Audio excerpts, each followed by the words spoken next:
প্ৰধান চহৰলৈ 15খন বিশেষ ৰেল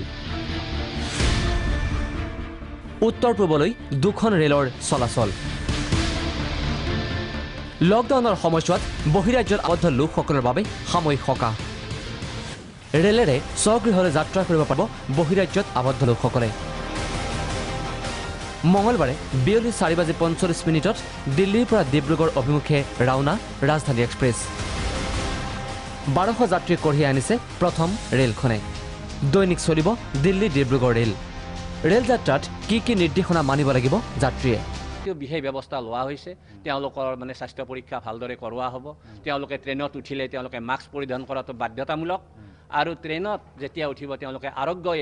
হেতু এপ যেটো এপ আছে সেইটো এপ তেওঁলোকে তাত মানে কৰিব লাগিব তাত মানে হেতু এপ্লিকেশনটো তেওঁলোকে প্ৰয়োগ কৰিব লাগিব কোকৰাঝাৰ গুৱাহাটী লামডিং ডিমাপুৰ মৰিয়নি হৈ বুধবাৰে ডিব্ৰুগড় পাব ৰেলখন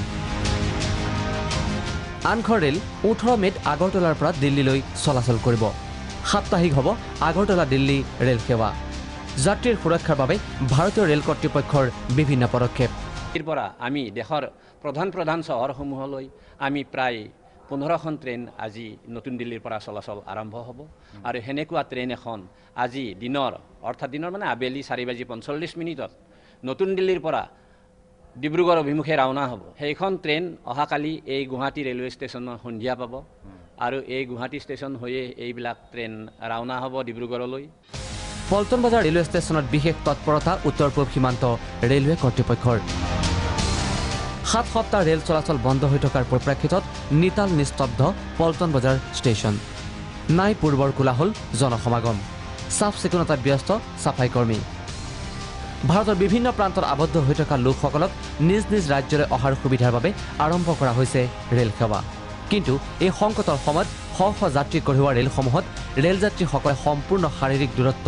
বৰ্তাই ৰাখি যাত্ৰা কৰাটো বাঞ্ছনীয় নহলে কৰোনা সংক্ৰমণৰ ইউজে এক উৎস হৈ নপৰিব তাক নুই কৰিব নোৱাৰি দিল্লীৰ পৰা হৰস্বৰ গোস্বামীৰ সহযোগত পল্লৱী বৰা প্ৰাগ নিউজ